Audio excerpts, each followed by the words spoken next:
4장 14절을 한번 봅시다. 14절 15절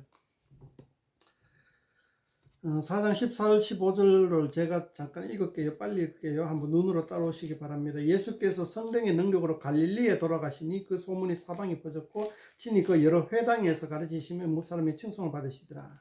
갈릴리는 우리 식으로 말하면은 경상도, 전라도, 충청도 같은 그런 지명 중에 하나입니다. 갈릴리도라고 생각하시면 됩니다. 근데 좀 변방에 있는 도예요. 예. 우리로 치면은 경상도나 강원도 좀 되겠네요. 네, 그런 변방에 있는 도에 가서 열심히 예수님이 가르치시니까 그 소문이 갈릴리 지역에 쫙 퍼졌어요. 그런데 이제 마지막에 한번 봅시다. 마지막 4장 마지막 절 어디 갔습니까? 44절 갈릴리 여러 회당에서 전도하시더라. 요게 뭐냐 하면은 요게 이제 표지입니다. 표지.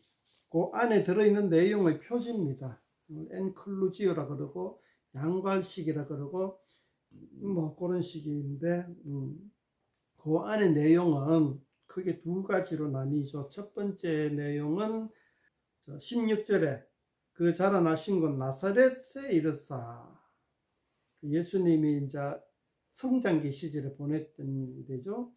예수님의 엄마 마리아의 고향이기도 하고요. 그 나사렛에서 활동하시는 것이 16절에서 30절까지 그렇게 이야기하고, 31절은 갈릴리의 가버나움 동네에 내려 31절입니다. 갈릴리의 가버나움 동네에 내려서 안식일에 가르치시네.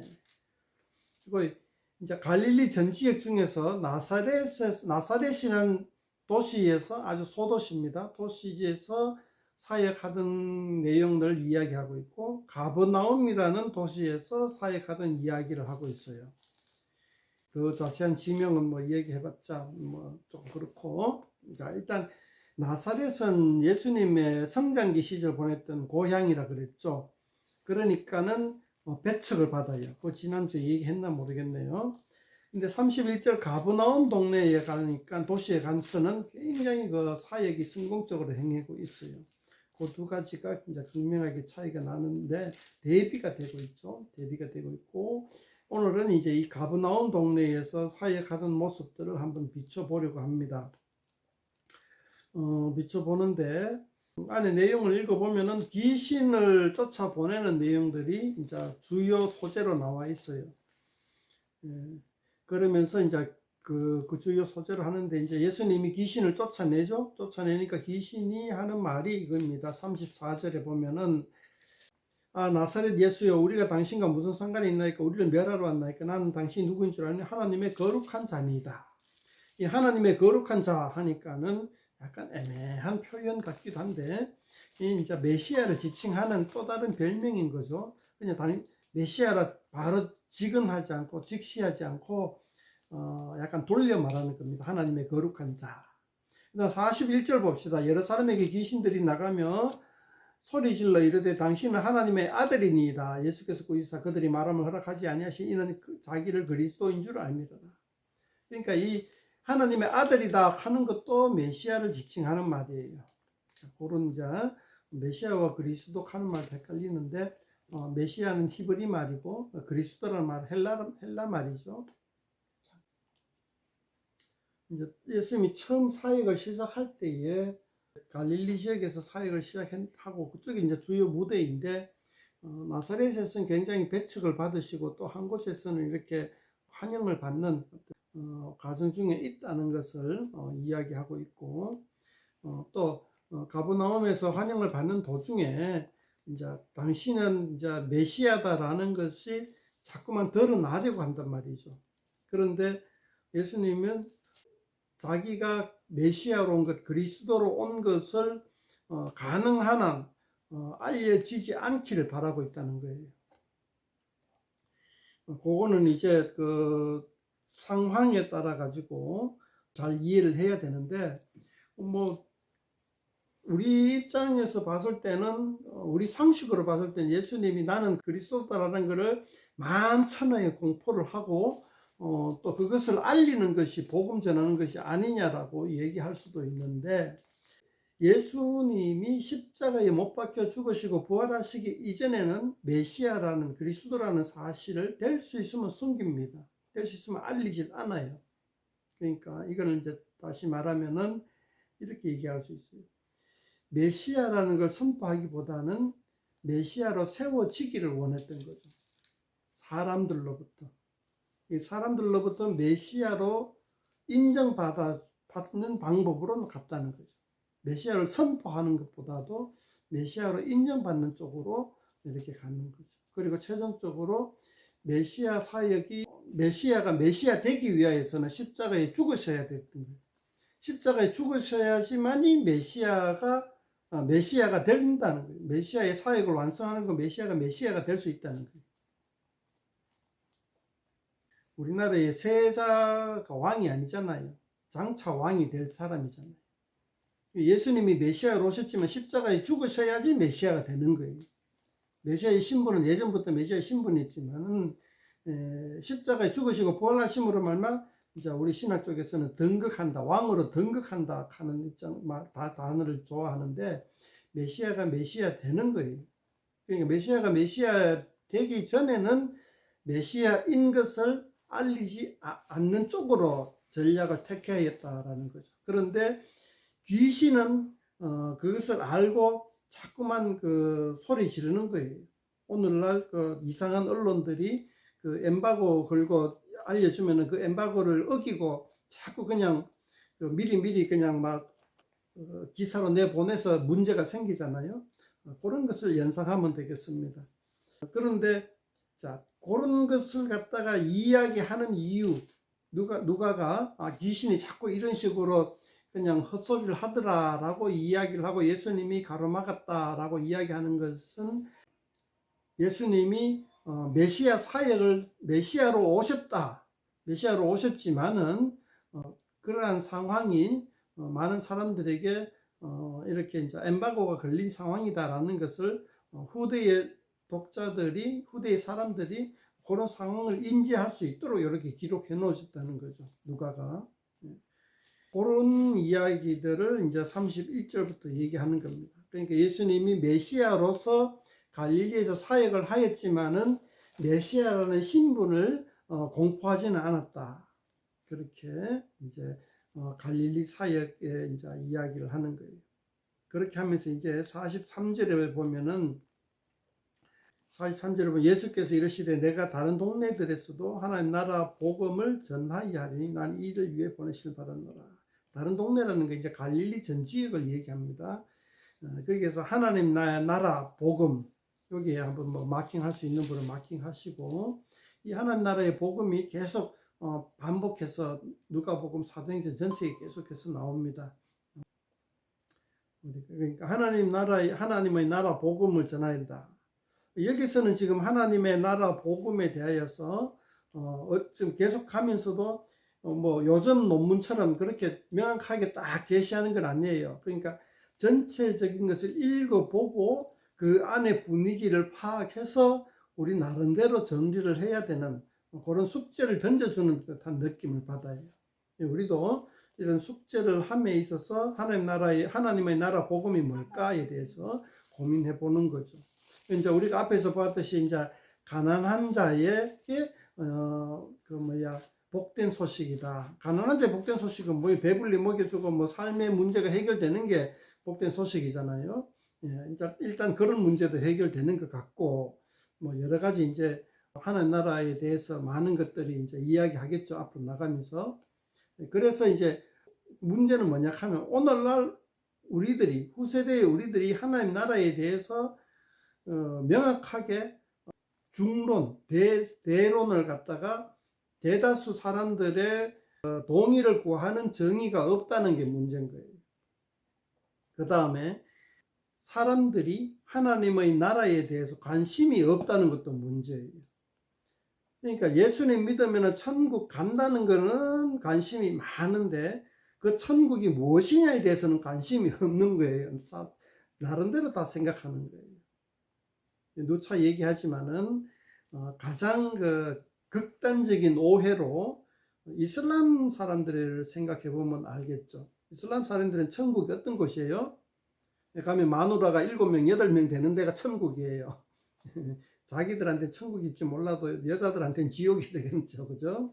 예, 그런 식으로 천국에 대해서 오해만 잔뜩 있고, 정작 이 복음서에서 얘기하는 하나님 나라가 무엇이냐에 대해서는 별로 관심이 없어요. 관심이 있는 사람들은 또 이야기하는데 중구난방이에요. 이야기하는 사람마다 다 달라요. 그래서 제가 지금 거기에 대해서 쭉 어떤 그 생각들을 정리하고 지금 글을 쓰려고 노력을 하고 있는데 노력을 할 뿐이에요. 저같이 이제 부족한 사람이 쓰는 것에 있어서 한계가 있고 또 될지 안 될지 늘 의문 가운데 뭐 노력만 할 뿐입니다. 어쨌든 우리도 지금 우리가 누가복음을 보면서 그리고 사도행전을 쭉 들어보면서 하나님 나라가 과연 무엇이냐에 대해서 같이 고민해보고 같이 해결해 나가는 쪽으로 하는 것이 제가 참 원하는 바입니다.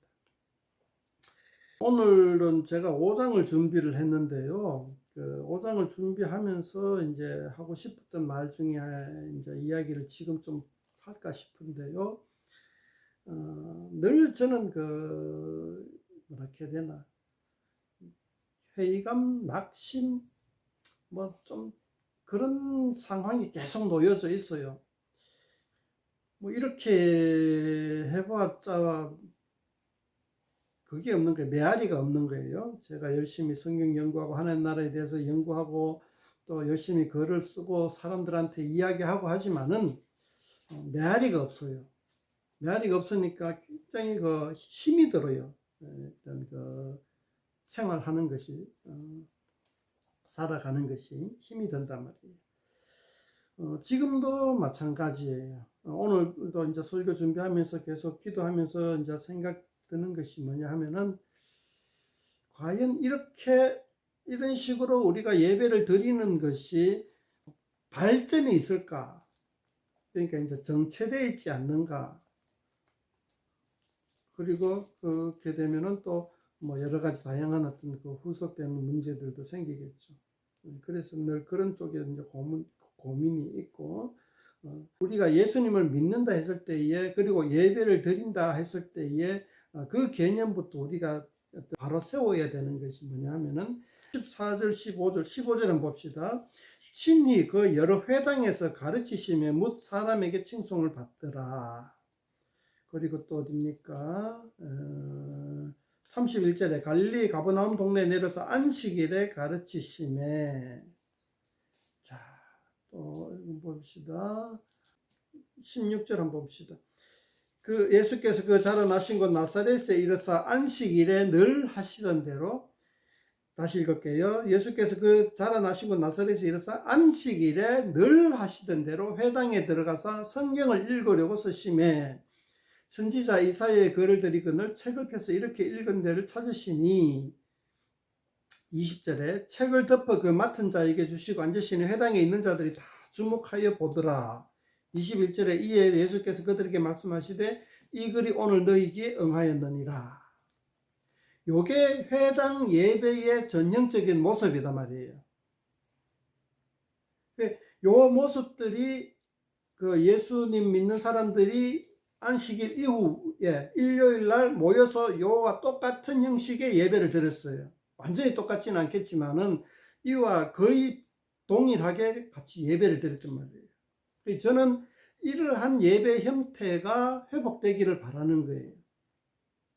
근데 사람들이 딱 주목해 보잖아요. 그때 당시에는 이 성경책을 읽을 수 있는 사람이 없어요. 성경책은 히브리어로 되어 있어요. 가끔은 뭐 그리스로 되는 성경책도 읽을 수 있었겠지만 대부분의 해당에서는 히브리어로 성경을 읽는 히브리 성경책이 놓여 있고 그걸로 읽는 것으로 알고 있어요. 그러면 사람들은 그 히브리어는 예수님 당시에도 사어예요. 그래서 학자들만 알아요. 랍비들만 알고. 그래서 누군가가 히브리어를 아는 사람이, 성경을 잘 아는 사람, 토라를 잘 아는 사람이 해석해주고 권면하기를 이렇게 기다리는 거예요. 그러면 누군가가 아는 사람이 일어나가 권면하는 거예요. 사도 바울이 그런 식으로 전도를 했어요. 이제 그런 식의 어떤 예배들이 오늘날 제가 이제 회복하려고 그런 걸 세우려고 저는 이제 노력을 하는 거예요. 이제 성경을 읽고 같이 한번 어떤 뜻인가 알아보고 그 뜻에 대해서 아멘을 하든지 토론을 하든지 뭐 이제 우리 삶 속에 적용을 해보든지 이런 식의 갑론을발 토론 뭐 이런 뭐 다양한 이야기들을 하는 어떤 그런 속에서 어떤 그 해당 예배가 진행되어지고 그런 속에서 하나님이 영광을 받으시기를 원하는데 이 2000년 역사를 흘러오면서 굉장히 그 뭐라 할까 우상 숭배적인 쪽으로 확 이렇게 계속 디케이 돼 가는 거예요. 그러다가 종교개혁 때 칼빈이 어느 정도 회복을 시켰어요. 칼빈이 의전이 무슨 말이냐 하면 식이에요. 결혼식 하는 의전에서 칼빈이 교육으로 예배 형태를 바꿔버렸어요. 미사는 아직도 의전이에요. 그죠? 그런데 거기에서 칼빈은 교육으로 바뀌어버렸어요. 그래서 예배 시간 전체의 대부분에 차지하는 게 칼빈 혼자서 설교하는 거예요. 설교 시간이 대부분이 돼버렸어요. 예배 시간에. 아는 사람이 칼빈밖에 없기 때문이겠죠. 물론 뭐 약간의 어떤 그 독재적인 느낌도 받지만은 어쨌든 교육적인 측면으로 되돌아왔다라는 것에 대해서 환영할 만한 것이죠. 그 뭐 성경의 내용이 이런니 저런니 하고 막 얘기하면은 당장 우리들이 무슨 생각을 가져요? 내가 뭐시 여기까지 와서 공부해야 되나 하고 뭐 교회 오면은 뭐 떡이 생길 줄 알았는데 교회 오면 뭐 아픈 데가 나을 줄 알았는데 교회 오면 우리 남편이 승진할 줄 알았는데 하면서 꾸덕꾸덕 하면서 불만만 가득한 그런 상황이 그런 상황을 무시하는 것이 아니라 그런 상황 가운데서 오늘날 우리가 어떻게 해야 하는가에 대해서 고민과 숙제가 있다는 거죠. 그러니까 막무가내로 제가 하고 싶은 대로 막 이렇게 밀고 나가는 것이 능사가 아니다. 무언가 우리에게 새로운 어떤 인식과 방법론에 있어서 좀 고민을 해봐야 될 것이다. 이런 데 있어서 참 이렇게 안타까움을 많이 느끼는 겁니다. 제가 지금 이렇게 누가복음, 사도행전을 그리고 마태복음하고 뺑뺑이 돌면서 계속 하는 이유 중에 하나가 하나님 나라에 대한 인식과 개념을 바로잡기 위한 것이에요. 이것이 어느 정도 바로 잡히고 나면은 또 다른 어떤 그 서신서라든가 어떤 더 나아갈 수가 있어요. 더 나아갈 수가 있는데 지금 하나님 나라 하는 기초 개념들이 굉장히 안 잡혀 있기 때문에 힘이 드는 거예요. 제가 이 주변에 우리 농민들한테도 이야기를 많이 하려고 애쓰는데 이런 개념이 안 잡혀져 있으니까 무슨 말을 해도 서로 겉돌기만 하는 거예요. 지금 이 시간 얘기하는 것도 내 말이 겉도는 것 같은데 그러니까 제가 옛날에 읽었던 책 한 5, 6년 전에 10년 전쯤 됐겠다. 존 하워드 요더 지금은 작고 하시는데 존 하워드 요더라는 미국의 침례교 신학자가 쓴 책을 읽어봤는데 다시 한번 쭉 훑어봤는데 보니까는 거기에 밑줄이 꺼여져 있는데 어떤 줄이냐 하면은 하나님 나라는 세상의 대안 사회다 이렇게 딱 하는 거예요. 저는 근데 한 10년 전에 그 책을 읽었죠. 그리고 그 한 줄에 대한 단서를 찾기 위해서 많은 책을 읽었어요. 그런데 하나님 나라에 관한 많은 책을 읽었는데도 불구하고 교회는 세상의 대한 사회다 하는 말을 근처도 가는 신학의 글을 읽어보지 못했어요. 그러니까 많은 신학자들이 중심을 못 잡았다라고 저는 생각을 하는 거죠.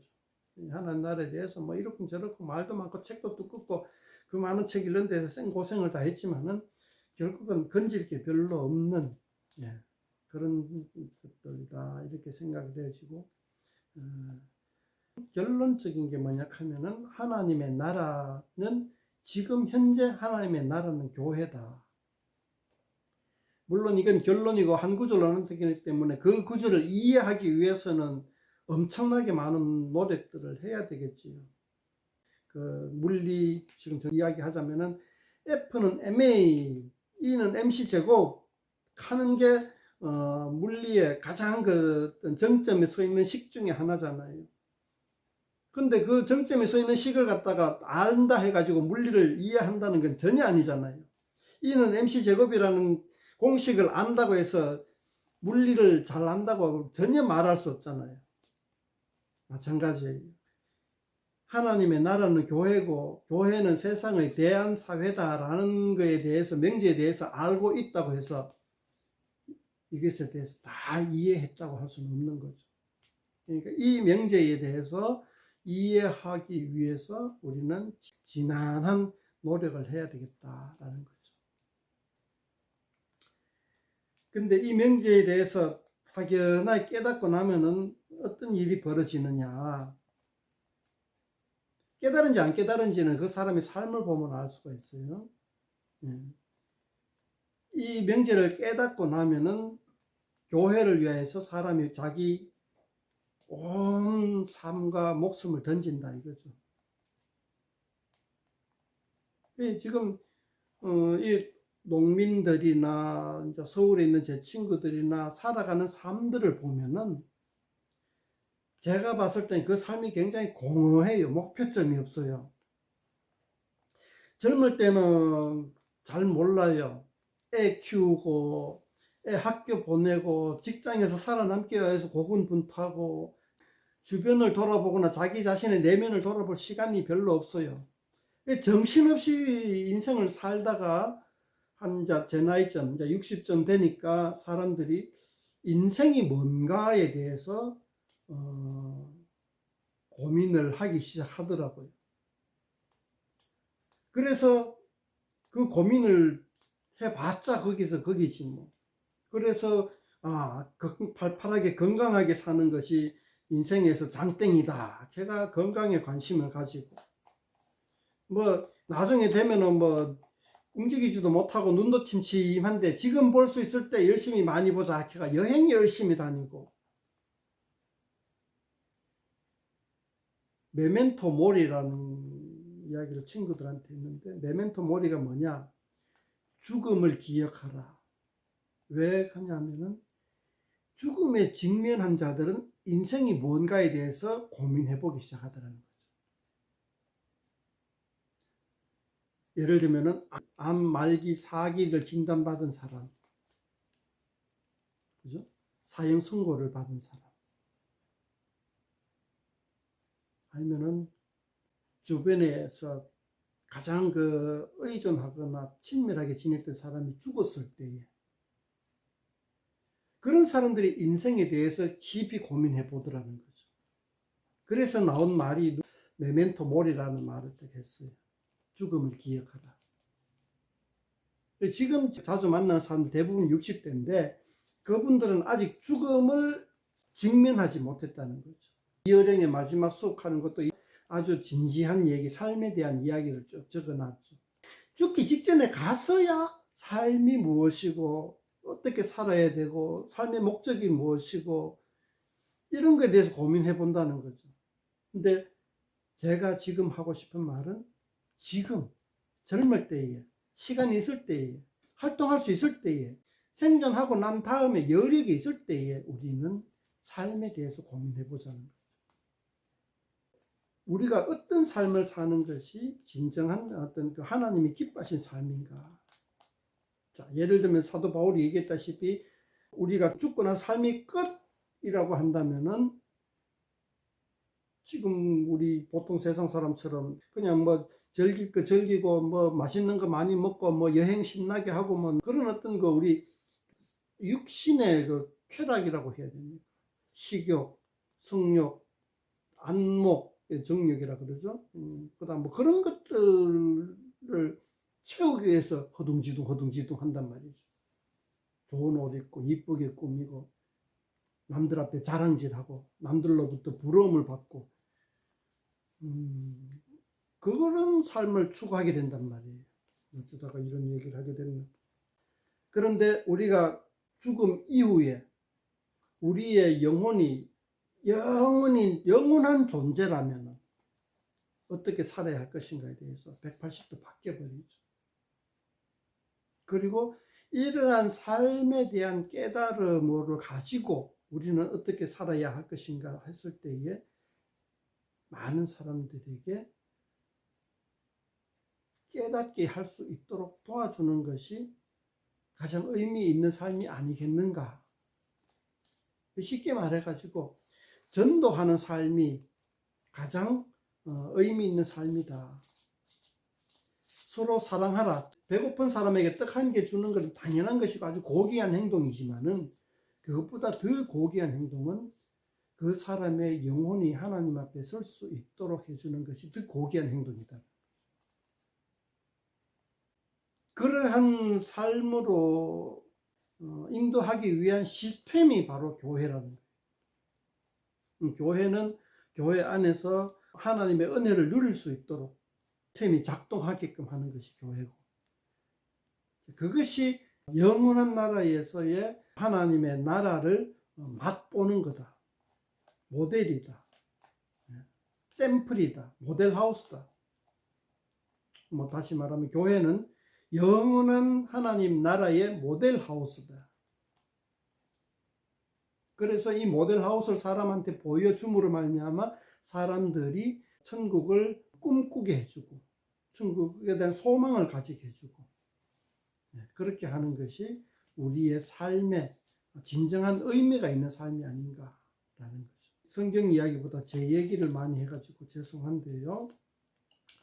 이런 얘기를 틈틈이 좀 함으로 말미암아 우리가 성경이 이런 뜻이다 저런 뜻이다 라고 막 이야기하고 설득하고 하는 것이 의미가 있는 것 같아요. 그래서 제가 이런 얘기를 한번 해봅니다.